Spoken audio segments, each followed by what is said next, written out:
more importantly, is why do you want that seven-figure business? And what's going to make you happy? And what's going to keep you healthy Yeah. besides just being wealthy?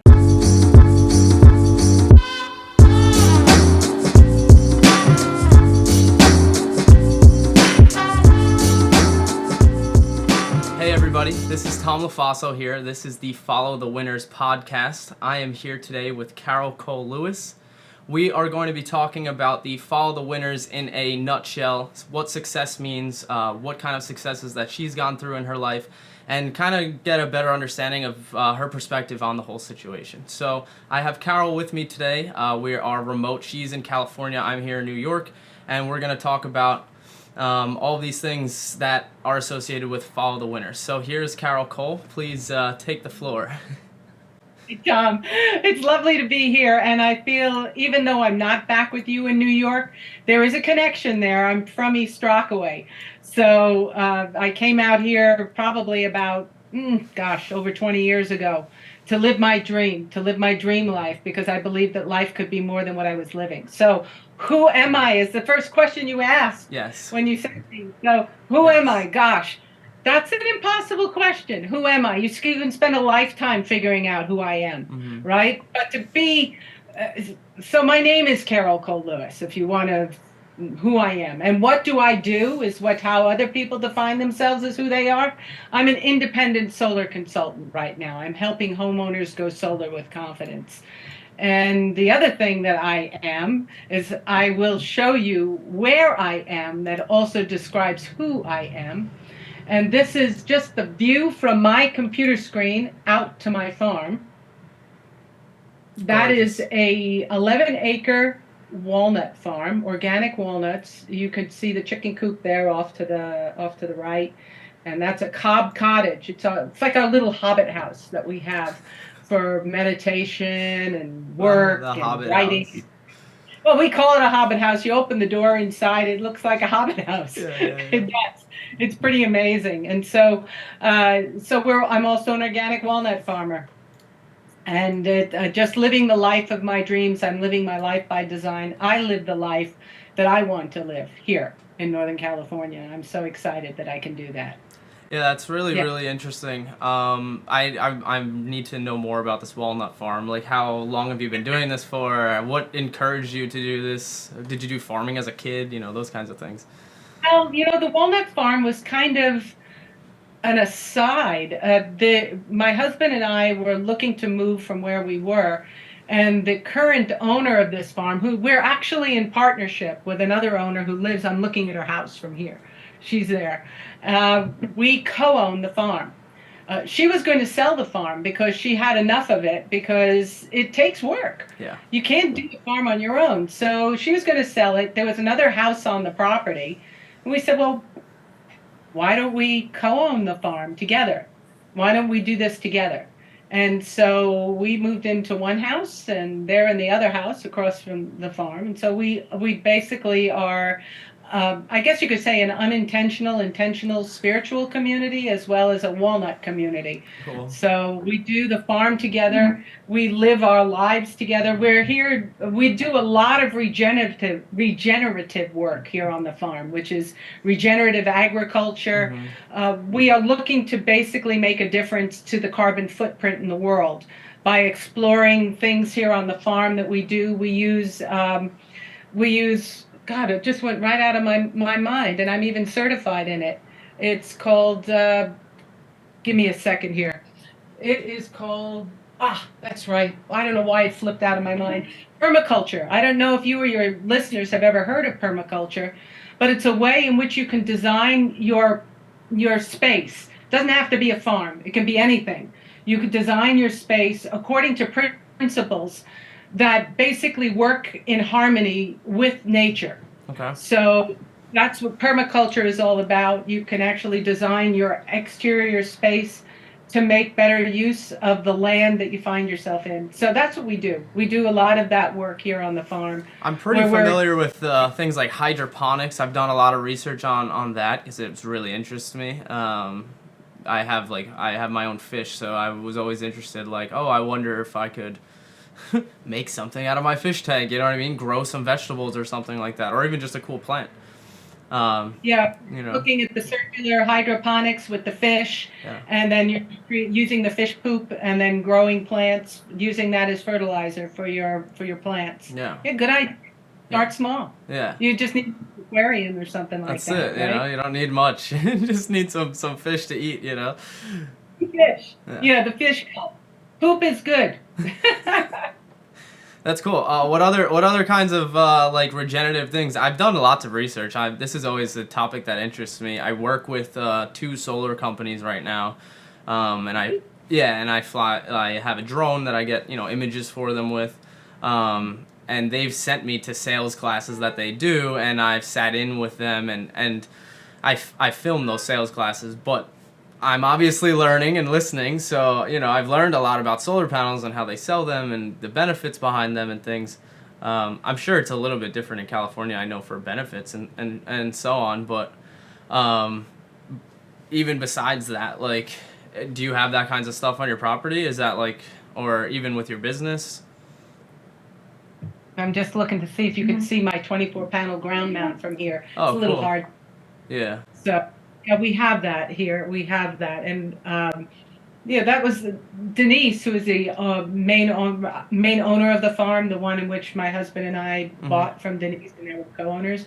She put panels on this property in 2004. Oh, wow. So, Way ahead of the curve. and since then. Wow. So, yes, we've had solar for a long time. Firm believers Yeah. in solar, the importance of it. Yeah. And of course, here in California, the argument for solar is shifting as we move into a different net energy metering rate schedule, which is due to take place shortly. Yeah. Uh, and even maybe by the time you're listening to this, it might already be implemented.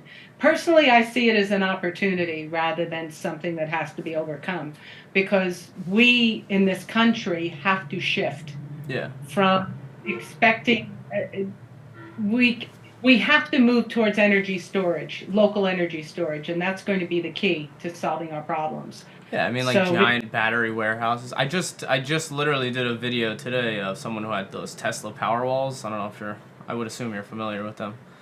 Yeah, they put three on the side of their house, and I was like, whoa, that's three, not 30. okay. Yeah, yeah, 30 would be insane. I thought three was a lot for a house. I was like, that's a lot. You guys must have like a lot of electronics and power in your house, and maybe planning to have electric cars in the future. So Yeah, batteries are really important, especially in high rate areas. Like I think New York is pretty high, yeah, and here in California, we're paying like, gosh, it's going up to like 50 cents a kilowatt hour next year, and at some point, right? It's going to look like Hawaii prices. So batteries make sense because what you're doing is instead of getting your electricity from the grid, you get them from yourself, yeah, right? And use your own. You use the battery at night hmm, during those expensive time of use periods. yeah, So I'm selling a battery with every project now because of the importance of using your own electricity to cut down on costs. yeah, So it's pretty, absolutely. yeah. Yeah, Hmm. that's how you're pretty much 100% green in your home. There's really, and it works. That's the best part. There's people who do it and it works. That's interesting about it. All right, so I want to get into the first question I guess I have for you. I guess it kind of goes into more of your background, because I really would like to know, like, so the question is what does success mean to you?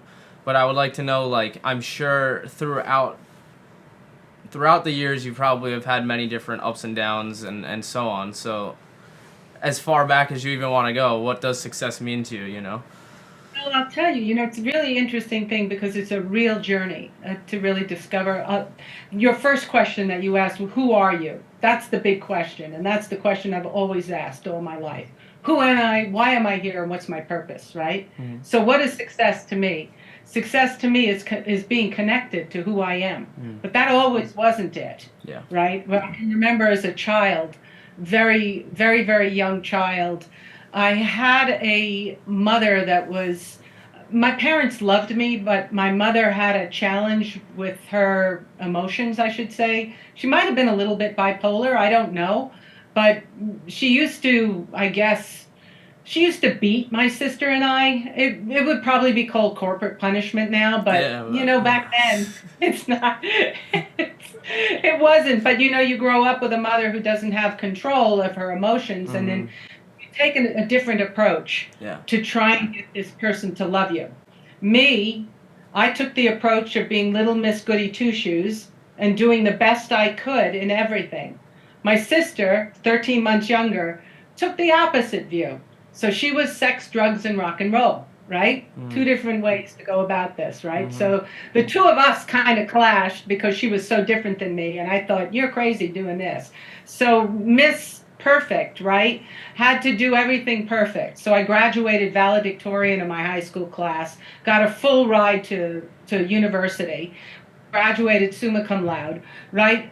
Whoop-de-doo, big deal, right? So I'm like, all right, so I've done this. So I end up getting eventually, my next step from there was actually going to the mission field.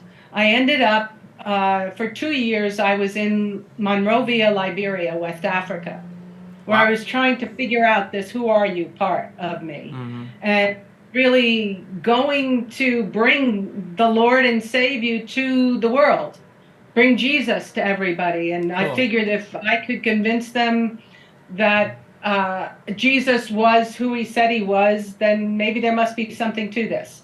This was my idea back then, right? Because I was a born again Christian, so to speak. I was only older back in about 20 years later that I realized what my faith really meant to me. I had an awakening experience where I suddenly realized the connection of everything. That was after so I moved in terms of success and defining what success meant for me.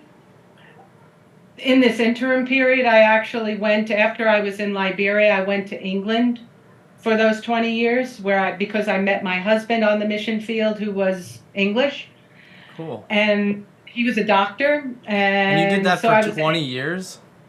yeah, I was there for about 20 years. Yeah, yeah. I mean, how old am I? I'm not. No, I'm just I, curious. So you did, and it was all missionary work during that 20 years? Oh, okay. no. First 2 years were in West Africa. Actually, it wasn't 20. The next 16 were in England, and I was in sales and marketing for IBM. I was working in the corporate world, Very right? cool. Because my American accent gave me a lot of credibility, right, in Yeah, yeah. England. Oh, good grief, you came from head office. So I had pretty large accounts. Mm-hmm. I was in charge of some of the largest banking accounts that IBM had, international banking accounts. And I was also part of the team that helped computerize the London Stock Exchange, Wow. which was that was Yeah. really fun.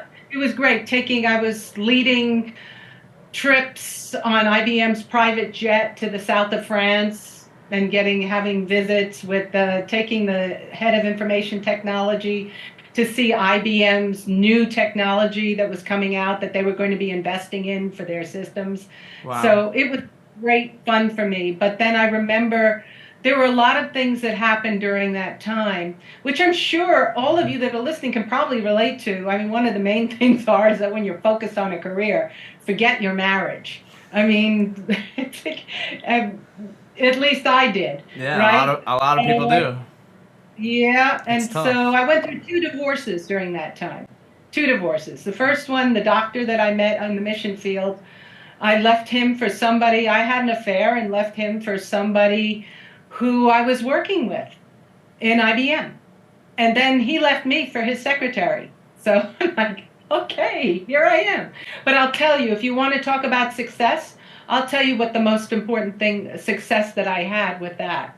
I see my coming out of the other end of two divorces being stronger and better than I Mm. ever was before is probably the biggest success in my life. Mm. I can say any problem that I've ever had, I've always come out stronger. I always see it as an opportunity to grow, to evolve, to be more of who I am. Yeah. And the thing that I was looking for in marriage, which was love, the awakening that I had is I realized I had to love myself first. Mm-hmm. Loving yourself first is probably the most important thing you can do. And what does it take to love yourself? I mean, there's a lot of things you have to really come face to face with the fact that you are not perfect. Yeah. Little the little baby girl Carol had everything removed out of her whole belief structure gone, Yeah. gone, and I had to rebuild from pretty much scratch.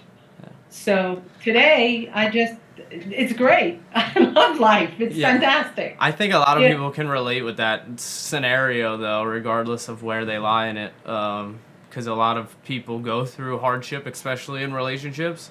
Even myself, we've all been through that. So it is one of those things that kind of kicks you in the butt a little bit. Like, all right, maybe I should look at life a little bit differently. And it could be a factor of like also like 10 other things on top of that. You have this plus, maybe work you don't like it so much, or this situation going on, or just, maybe the way that you look in the mirror, whatever it is. Like everybody has like definitely underlying equation or experiences that make them have all of these other feelings that then kickstart this emotion. Like, oh my God, things need to change around here. Like today. Today. Oh, things need to change today. Like yeah, today. like right now, like that's how people feel, is they need to put that change into motion almost immediately. Yes, and for some people, I think it comes at like it hits them in the face. Like all of a sudden they realize, oh, I have to change right now. For other people, it kind of is over a period of time until eventually they say, I can't take this anymore. So Yeah. for me, and I know maybe it might be right in the face, right? Got to change right away. Can't stay the way I was. No, absolutely. So, I mean, this is actually great because it kind of like goes into my next question. Because the question itself is like, what makes you tick? So, in that being said, before you went through any of these experiences, what made you get up in the morning and find that success that you had? Because you obviously had a great job. You were making, I'm sure, somewhat good money.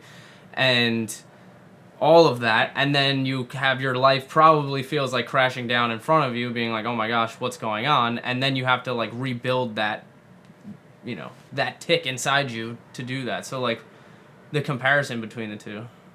Well, the comparison between the two is life before life led by being perfect and having to succeed according to the way the world defines success. That's the game I was playing. I was playing the world's game. I was not playing my own game. In fact, to be perfectly honest, I was looking to get my mother's love. I was trying to be successful because I thought if I was successful and the best, my mother would love me. Now, I don't know. I mean, I just almost recently came to that understanding that that's really what I was doing. But it's playing other people's game, playing what the world says is success. All that did for me is it made me tired. It made me unhappy. All right, I made money, but the money was unimportant compared to the pain I was feeling emotionally. Yeah. So I had an amazing awakening experience. It was all of a sudden in 1994, where I was reading a book by Tony Robbins.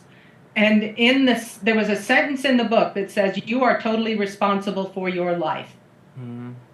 And reading that sentence, I don't know, I can't begin to tell you, Tom, what shifted when I read that sentence. But once I realized that responsibility was in my own hands, I left everything. Everything became clear, because up to that point, I was a victim. Yeah. Things were being done to me. Yeah. The world was doing to me. It was everybody else's fault. It was not mine, right? Once I owned responsibility for what my life was all about, I realized I could now take power over it and make change. Mm-hmm. So I left everything. I really, literally left my job.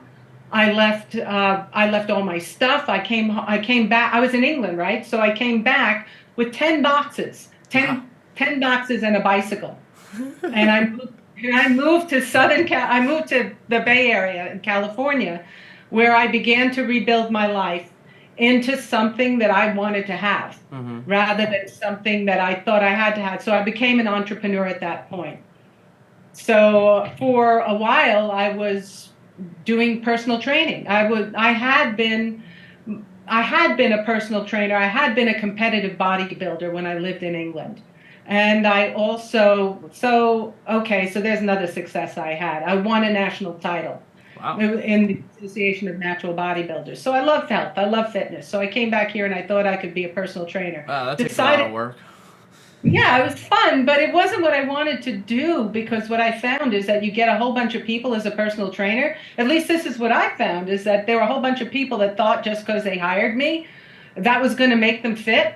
And the more they stayed with me, that was, they just, I didn't want a dependent relationship of somebody. Look, don't, I'm going to teach you how to take care of yourself here. So that this is this. So I Yeah. decided, not Yeah. doing this. So Yeah. I got into. So I ended up working with a friend of mine who I went to. I went to and did a lot of Tony Robbins' work, Mastery University, and a lot of his big programs. That's And I met awesome. some who we became business partners. And I was working with him for a number of years doing corporate team building, Okay. where it was a culinary team building program where we'd go into hotels and they'd be in a big conference room, and we'd take the conference, and we'd divide them into teams of 6 to 8, and each group of 6 to 8 was responsible for one item of a gourmet buffet, which they would create in 2 hours. Oh, cool. So, That sounds like so they'd fun. end up, they'd make their whole meal in 2 hours, and I was helping facilitate that program. So another big success I had with that program is that I know how to chop. I know how to boil an egg. I know how to. I Those know are how to important boil. things to know, though. I know the basics, right? Yeah. But I'm not a chef. I am definitely not a chef. Yeah. But the thing is that once you understand how to lead and how to organize for success, you can take a room full of chefs. In this case, I had 200 Applebee chefs in my room doing this team building experience, right? Mm-hmm. So I set the stage for them to be successful and then let them go to it. I had all the processes in place so that at the end of 2 hours, they had created this magnificent buffet. They had no clue that I didn't know how to cook, but I did know how to lead. That's the important thing, right? And then at the end of it, the guy that hired me, this Applebee's franchise, came up to me and said, "That is the best team building we ever had." And I'm like, okay, so happy for you. That's because what happens, Tom, when you're running a program like that, you have to step back Mm-hmm. and just let the group be at some point and let them have their own experience. And because I was able to get them to the point where they felt secure and comfortable that they could achieve this outcome, that I was able to step back, and then there they were rocking and dancing to I had a great playlist. So they're rocking and dancing. The only thing I didn't like so much was the wine. We kind of keep the wine away from the knives. So, but at the end of it, they got it and they did a great job. But that's what the program was all about. So that actually got me into coaching. So now I'm kind of evolved myself to now I'm becoming a life coach Cool. in combination with my solar business. Cool. I know I'm kind of answering questions that you're wanting to ask already. No, I'm no, just no, talking. no, no. This is great. It's fine. If we have to go over it again, it doesn't matter. But no, it's really, really interesting that you have this like so much experience on so many different levels, and like that's awesome. Applebee's reached out to you. Like that's really, really, that's That really was cool. that was so much fun, that program. But what it enabled me to do is to realize that leadership, it's important to be able to lead yourself, for one thing. And that's what I learned about self-leadership. Vulnerability is an important thing I uncovered, to realize, to know your strengths, know your weaknesses, Yeah. know your strengths and play to them, know your weaknesses and get support to help you overcome those. Yeah. So I've learned all these lessons. I used to be so self-centered and thinking, I can do everything. I was born with a lot of skills, and I thought I can do everything. I can do everything. I can make mom happy. I can change the world. The older I got, the more I realized the less I could do everything. Yeah. Life is a team sport. You have to have a good team in order to be successful in whatever it is you choose to do. So that's Yeah. why I'm in the process now of building my own solar team, building out my solar business. I'm an independent solar consultant, so I'm building my team out. And I'm looking to coach them through so that they can have success, that they don't have to go through the stuff that I went through.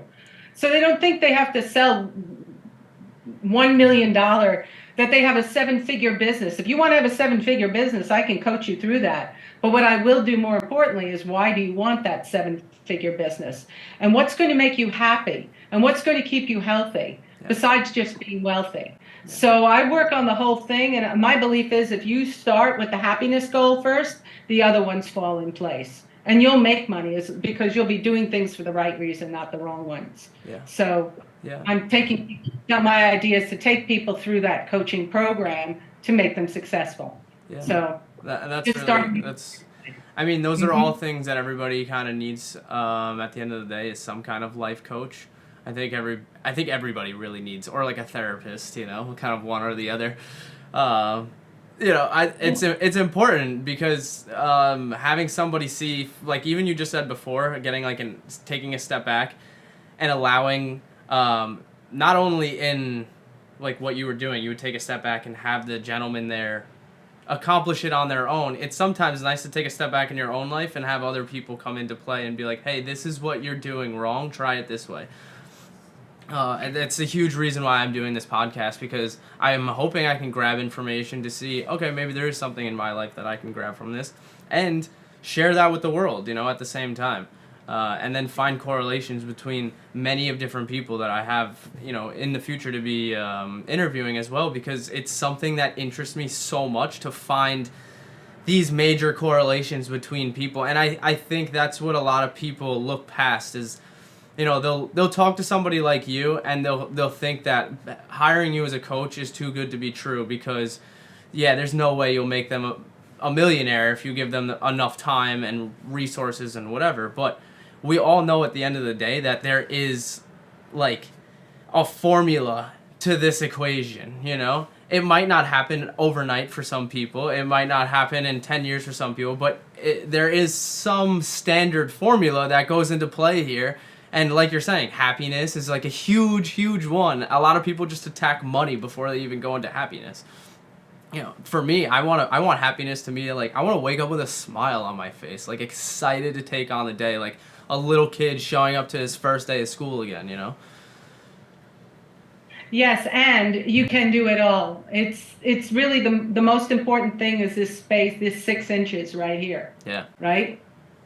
And it's starting with that in place first. Well, you probably know this is, well, I don't know. Most people don't even realize they have a voice in their head. Yeah. You know you have a voice in your head, right? Of course. Right, exactly that voice that just told you you have a voice in your head. And it talks all the time, right? It says things. And usually those thoughts go on, same thoughts, again and again and again and again. So you wonder why you don't get change if you still have those same thoughts. Just like a rat or a hamster on a hamster wheel, right? Same thoughts. So what do you have to do in order to be successful? You have to change the thoughts that got you where you are to what they need to be to where you want to be. So how do you change that mindset? What do you change? What beliefs do you change? What environment do you change? Where are you? We are, can you change where you are? Can you change your financial environment? Can you change your physical environment? Can you change your relationships? There's a whole bunch of things you can change. And that's part of the coaching program I do, is help people explore what is needed in order to make the shift to be successful, especially this.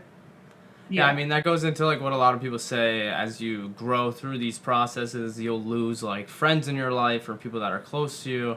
I've lost tons of people that I'm close to, or even just decided like, I'm not really going to be friends with this person anymore because it's not a good idea. I'm not going to tell them that we're not friends anymore because that's like, that would be rude, but like, you know, we're just not going to hang out as often because it's probably best, you know? You're going to ghost? Sorry. What'd you say? You're just going to ghost them? Basically. On a nice way, but you never know. I mean, you might see those people around, or you go to a bar or a restaurant or, you know, whatever. It's different. Yes, I hear you. And in my life, I've had to do the same thing. Yeah. It's okay. end up better on the other end. You end up with more. You end up surrounding yourself with people who vibrate with you. I mean, for want of a better word, we're all electrical beings. We are energy. That's what we are. We're made up of energy, matter, energy, right? Mm-hmm. And we will attract, and it is true that we do attract those that are either like us or those that are going to give us the biggest lessons. Yeah. Right. Yeah. So you might be able to think of some major lessons that you had in your life with wrong people, Oh, and it's time to get absolutely. right people, right? Yeah, absolutely. I mean, that's actually a great segue into the next question, which is what core values or cultural beliefs did you keep, and which ones did you have to remove? So this kind of goes into just like, I mean, you kind of answered it before in a sense by saying that you were working so hard to impress your mom, which was kind of like not really what you were looking to do in life. You know, it was kind of just like this under-level problem, I guess you had, but it's not really what fueled you. So yeah, like, how would you answer that?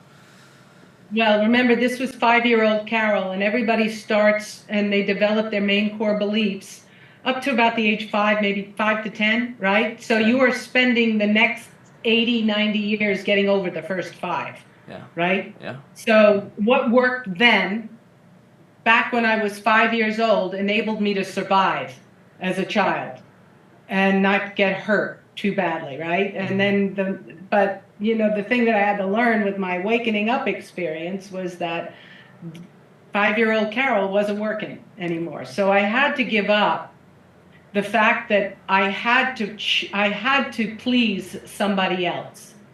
I had to please my boss. I had to please my husband. I had to please my sister or my parents. The only person I discovered, and the core belief I found, was that I had to be happy with me. Yeah. I had to be happy with me, who I was, and find out what made Carol happy. Did you find And there was a purpose as to why you were trying to please other people? the main reason was that 5-year-old Carol belief is that I thought so I wouldn't get hurt. And there's also a core thing too that goes on with human beings, that we're very tribal. I mean, it's inbred in us that if we don't have a tribe and you're cast out of your tribe, especially 3,000 years ago, 4,000 years ago, you are dead. Yeah. Because you need to have some, so you want to, it's kind of culturally inbred, I don't know. Yeah. But you want to be accepted by your peeps. Always. And so I think that's one of the main reasons why I moved into entrepreneurism instead of being employed. Because as an employee, I did have to meet sales targets and I had to adhere to corporate culture. But me now, as my own independent individual person running my own solar sales company, I get to call the shots. So the core beliefs, I had to drop little Carol. The big Carol that I grew into was, I am enough. Mm-hmm. That's one of my beliefs. I am enough. And I am good enough is the corollary of that. Yeah. And the final belief, which is probably the first belief, is how do I word it? It's basically, I don't believe in beliefs. There is no belief that cannot be changed, because beliefs are not true. Yeah. They're just my idea of a truth that works for me in my life to bring me success. Yeah. I mean, yeah, I literally just heard something today. Oh man, it's gonna kill me who I was listening to. But they were saying almost exactly to a T how you can hear just one thing and can change your entire belief on something. Just one thing, you know. And that's such a powerful, because I mean, to the smallest of little things, you know, like a stupid fact that you're arguing over with a friend, you know, like how old is this person, you know, this celebrity or whatever, something silly. To like a serious question, you know, in your life or the way you look at yourself. It's literally just one little switch. You're like, oh wow, I never thought of it like that. That was me. That was years ago, where I was reading that book. It said you are totally responsible for your life. Really? Mm-hmm. Oh my God, what if that were true? Yeah. Oh my God, really? And I literally I literally, I'm going to say, went crazy for like 6 months after I read that, because I took that belief on, and the bosses that I were working with, I remember actually, I was in a business meeting, and we had the senior, he was like the CEO of one of the divisions of IBM. And right in the meeting, I stood up and asked him some really pointed questions that I needed to have answers to. And the rest of the room looked at me like, what are you? Why? I was criticizing him basically, but I thought I was nuts, and I can't not. So, I just, anyway, you're right. You change one thing you hear. Maybe something you heard in this podcast, right, listeners? Maybe one thing you heard Yeah. will change who you are and what you're doing with your life. Yeah. So that's my prayer for everybody that's listening to your podcast, that they find that one thing that's going to make that one shift to make them have the life of their dreams. Yeah. So, Yeah. yeah. Yeah. And it all starts with just one thing. That's what I tell everybody. It starts with one thing. If you have a dream and it seems really far away, we'll start with one email or one phone call or whatever it is, just one, and then the next day do it again, and the next day again and again and again. In a year you'll have a business. It'll be crazy, but I guarantee it. That's how it works. There you go. Absolutely. Yeah, you've mentioned this a bunch of times, so just the ultimate question is, I know you were kind of saying you were a born-again Christian, quote-unquote, but, like, spirituality, have you used that to motivate you? Like, me personally, I definitely use spirituality to motivate me, so I don't know where you lie in it. Well, I have moved in terms of my belief, and my whole life has been about finding God and knowing myself. So that awakening experience, it was profound in the sense that I found myself connected to everything. It was like, I don't know, the Bible story about Paul on the road to Damascus. He basically has this encounter with Jesus that just completely blew his mind. That's what this experience was like for me. And I ended up realizing that how I was connected with everything was exactly, oh my God, the thing that I thought was God, I can't even get close to what God is.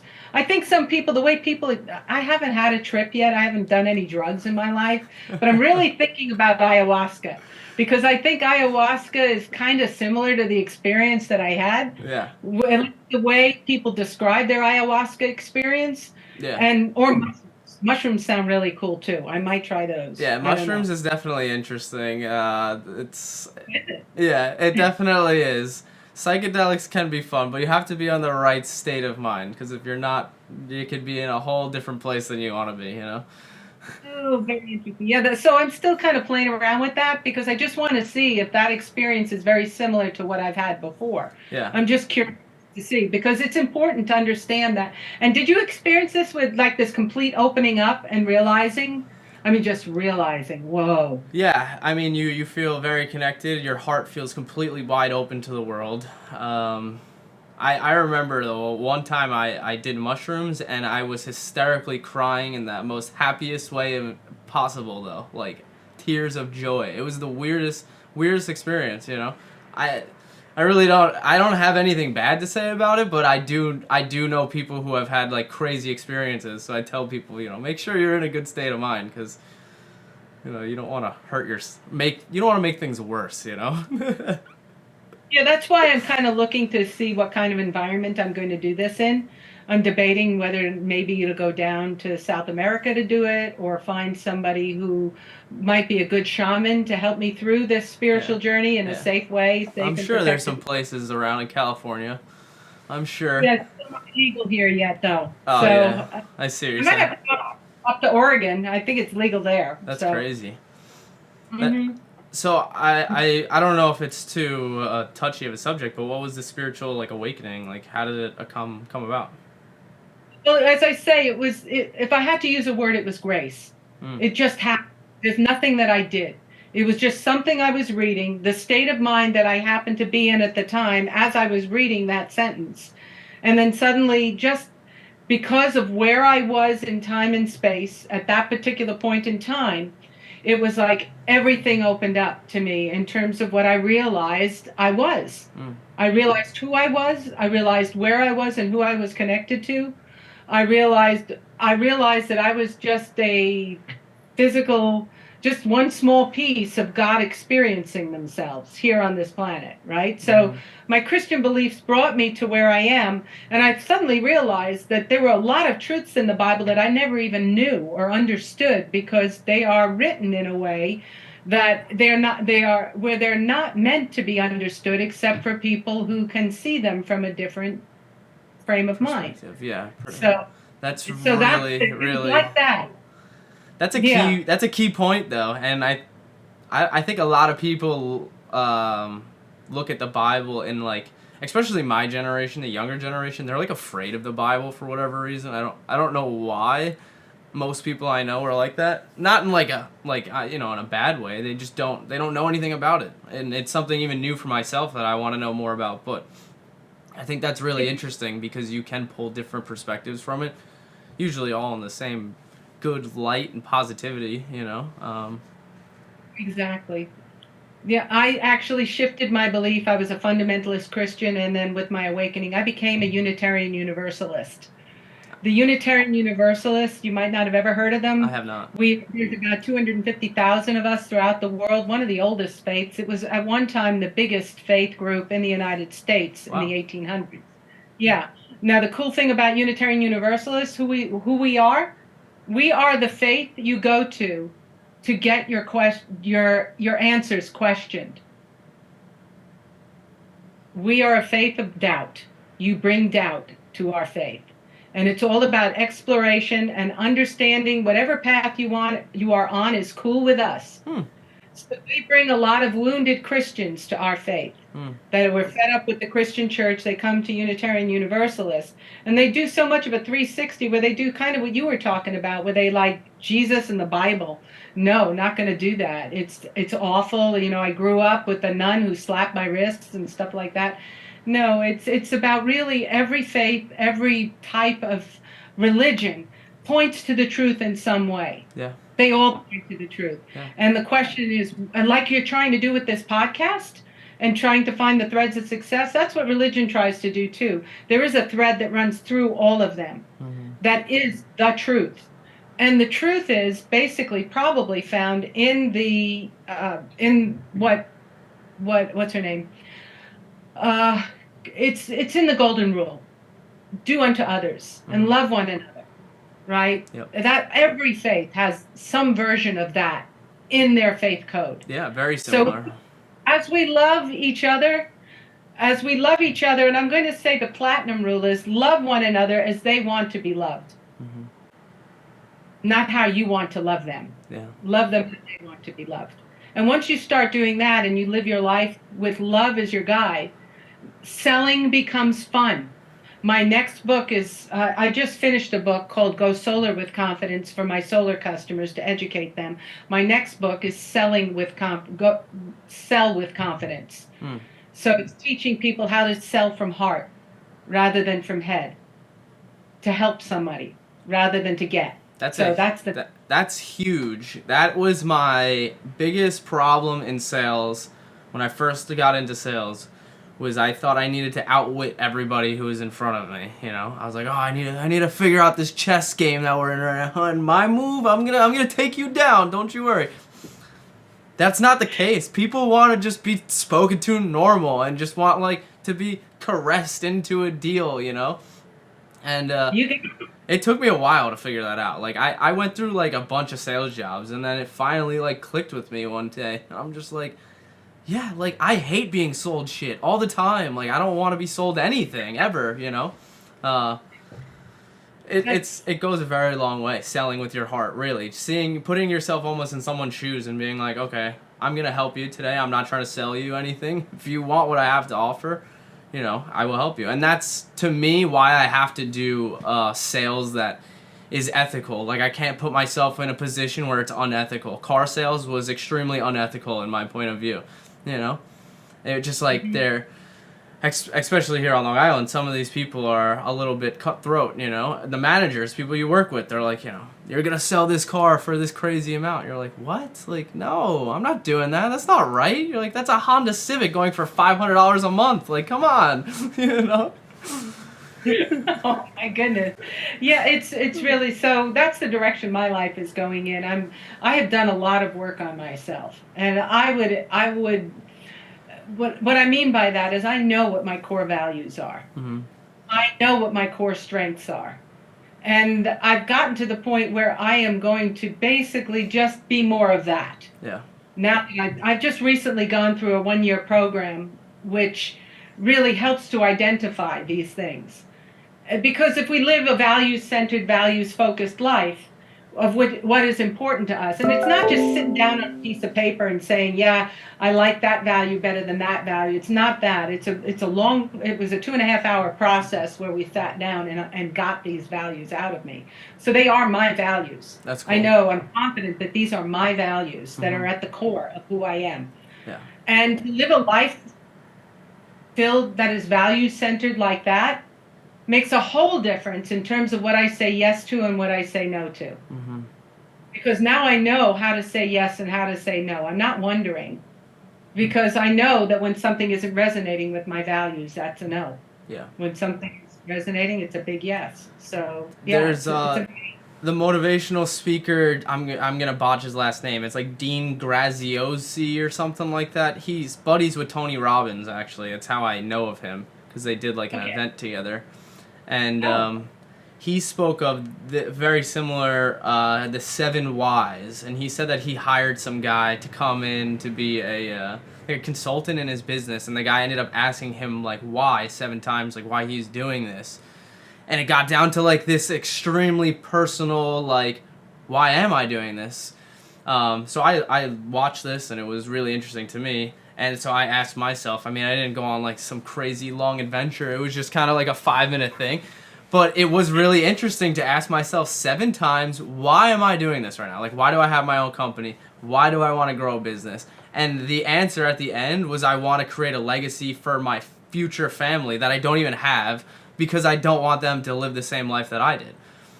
Like, that's literally it. Like, growing up, you know? And it's crazy because most people can't answer such a simple question of ask yourself why 7 times and tell me what the answer is. And it can change your entire life, and it's changed my entire life because I'm like, this is why I want to do it. It has nothing to do with anything else other than this. it's so important because now you have a guidepost. Yeah. You have that beacon in the distance that you can follow instead of just wandering aimlessly. Mm-hmm. So now you're living a life by design rather than a life by default, Yeah. which makes a huge difference, Tom. So I applaud you for doing this work. Yeah, well, thank you. I appreciate that. It's as you know, it's a journey. You know, every day is a journey. You get like I almost one of the biggest things for someone who's young like myself. I played tons of video games, tons and tons of video games. I love video games, still do to this day. And I told myself I need to look at my life as a video game. So like in any video game that you start, they give you like, you know, a map, let's say, and there's like this world, and you're now in this world, and you can see where you are on the map, and they'll give you like tasks or missions, and you have to go about each mission, and the more missions you do, the higher the level you get, and the more money you see in your bank account. And life is literally the exact same way. It's just for some reason I decided to I would rather live my life in this virtual world because I was scared of the real world, you know? The game world? Yeah. It's much easier. It's also much easier to level up in virtual world than it is in real world. Yeah. If you get taken out, you just get a reset. Exactly, you know? That's it, it's not realistic is what it is. It's a good way to understand, and I that's why I never really say video games are bad, because it definitely is a good way to like work on things and understand hard work and so on, but it doesn't come as quickly as a video game in real life. So yeah, I mean, I don't know, just kind of off what you were saying, that's really one of the main things. That's true. And you know, it's really interesting that you say that video games are, I think they're important to learn life skills. So I wouldn't, like you say, discount them. Yeah. But it's interesting how people are immersing themselves in them without playing this world. Yeah. Now this is a some people even say this is a video game, Yeah, exactly. Yeah. right? Yeah, yeah. You know, and that's If you approach this life like it is, you'll have a lot more fun. absolutely. It's like literally waking up every day and you're like, "Oh wow, it's my own script, you know. I get to do whatever I want today." Um, yeah. Every new day. Yeah. All right. I only have a few more questions for you. The last one, I feel like we've kind of already gone over it, but I want to just ask it anyway, is about Sure. fear. Oh, As you've gone through life, in a sense, I'm sure you've had tons of fears. Like, how have you used it, or how have you fought it, in a sense? Like, do you have a special way to get through fear? fear.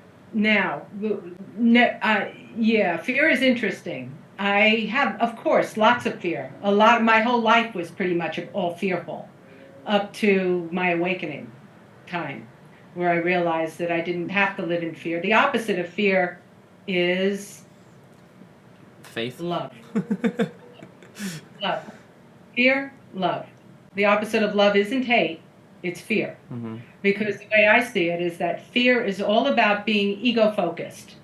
When you're in fear, you're using your small little brain, this little thinking brain. Yeah. Everything narrows, and you're making decisions from that small place. Mm-hmm. What happens when you're in love is that your mind expands to gain access to your unconscious part of your brain where all the good answers are and all the connections are. And there are things that are in your unconscious that we don't even know what's there in terms of who we're connected to and how we're connected. That's the source of creativity. That's the source of everything. So as far as fear and love and how do I keep myself in love rather than fear, I have a morning process that I do where before I even get up out of bed, I remind myself of my connection to, and I get connected. I plug in my juice in my brain so that I am connected, and I realize my connection, and then I do a little bit of thankfulness. I experience gratitude, not for anything in particular, because that stuff goes away, but the act of gratitude, the act of being grateful, is a feeling that you can have. And doing that first thing in the morning before I get out of bed really helps to set the tone of my day, to make the rest of the day more successful. I can't say I'm perfect at it. Some days, all right, I can be a bitch. And sometimes I can be afraid. But you know what? I embrace that too, Tom. Mm-hmm. Like today, I'm going to be a bitch. I still love you, Carol. You're okay. Rather than just saying, oh, that's bad. You're supposed to be more evolved than that. You're supposed to be better than that. I've gotten the word suppose out of my vocabulary. Mm-hmm. And I just love myself exactly who I am, where I am right now. And that's how you overcome fear, is by total love and acceptance of yourself first. Yeah. Do that first, then the rest of the stuff comes from there. Yeah, yeah. I that's key. That's a major, major key. Just looking on my good days versus my bad days, I would say that the good days are more love-filled days. So I would have to fully agree with you on that, fully, because it only makes sense, you know? And it is, again, one of those things that a lot of people struggle with, sadly, you know? Everybody has some level of fear in their life, depending on what it is, and also a lot of people are afraid to talk about it. I think that's something that we need to be way more open about in life, is being open about our fears, you know? If I could ask you something? Yeah. I'm so grateful that you are a man mentioning this, because the biggest women, we're cool. We can talk about our faults all the time. That's what we talk about, right? But guys have this feeling that they're supposed to be perfect. Yeah. And they have these fears that they never talk about. In fact, they don't think it's manly to talk. Yeah. So what you're doing is that you are bringing this type of thinking to. You could bring it to men your age, and really, you've got an important mission here, to help men recognize that you can be in love rather than in fear. Yeah. I mean, thank you. Well, thanks. That is honestly a big part of my passion, is the obviously young men. It's myself, and growing up, being anywhere from like 13 to 21, it's like so much confusion and just There's a lot. Yep. I know it's not just men that go through that, though. I know, young women also go through very similar, and there's also people that are in, way old. Yeah, it doesn't matter really how old you are. Everybody goes through it, I know people that are my aunts and uncles that are going through it right now, in a sense, Yeah. and it's tough to see that happening, but at the same time, we can only do so much for people. So that's my biggest thing, though, is to try and see how I can help young adults who I've been in a similar situation and be like, hey, look, this is kind of a big thing we should be looking at, which is love in a short word. Loving yourself, loving the world around you, loving the people around you, and again, loving yourself, because that's the most important of them all. I do want to ask you about your book that you have coming out. I want to. This is the book. This is launching. Well, maybe, but this is January 21st. This is coming out, so this might already be out. The reason you can't read the confidence is because it says not for resale. This is my proof copy of the book. Okay, cool. Go solar with confidence. Okay, How to buy a solar energy system that's right for you.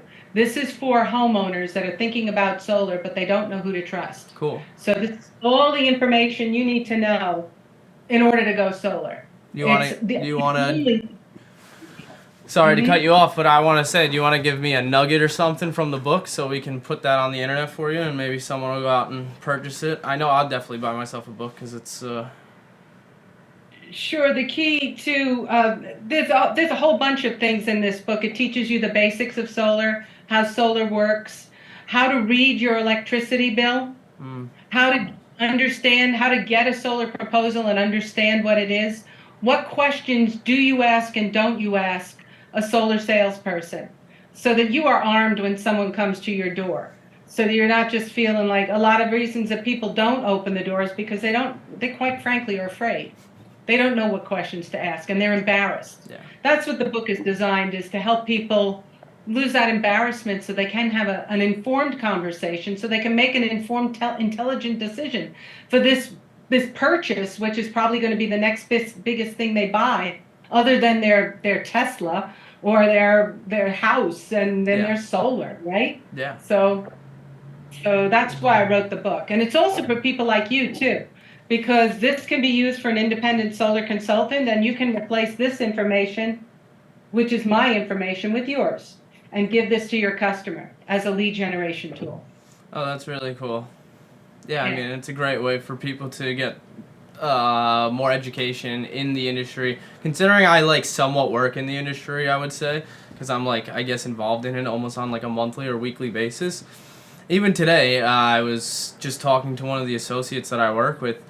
And I think the biggest thing that people struggle with as a consumer is they don't know anything about solar. So when I hear a commercial talking about solar and they're throwing all these words and kilowatts and this and that, we're like, what are you talking about? Yeah, I don't know. I just pay my electricity bill at the end of the month. It's $200 or whatever it is.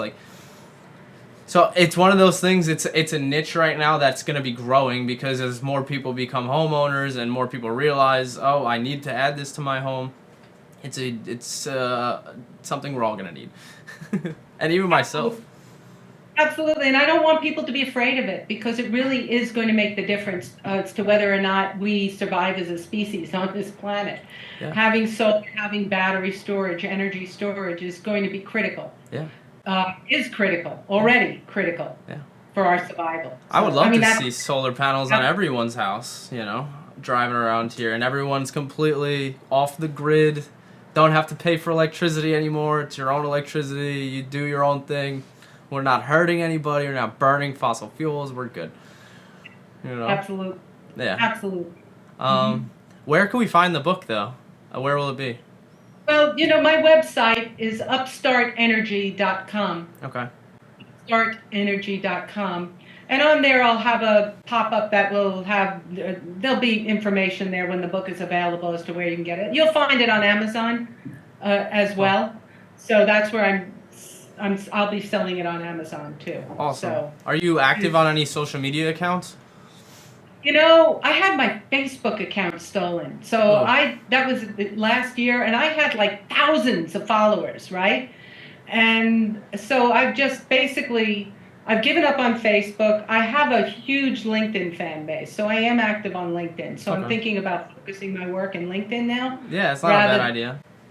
than, Yeah. nah. All right. So cool. So we could find you on LinkedIn, and the book will be on Amazon. Carol Cole Right, Lewis. Cool. I right. mean, I look forward for your book to come out. I definitely am gonna get a copy. Thank you. And you'll find me on LinkedIn at Carol Cole Lewis. There's only one of me. So That's easy enough. I'm Yes. Yes. Um, I want to say thank you for today. I really appreciate it and taking the time to speak with pretty much an absolute stranger to you. But this is really cool to hear about everything that you've gone through. And I mean, I know it's a fraction of your life. We've only spoken for an hour, so it's not like I can really hear about it all. But it's really, really great to hear about this because what I think that's kind of one of my biggest takeaways from today is you can meet anybody and be blown away by their life in a sense, and I'm totally blown away by your life.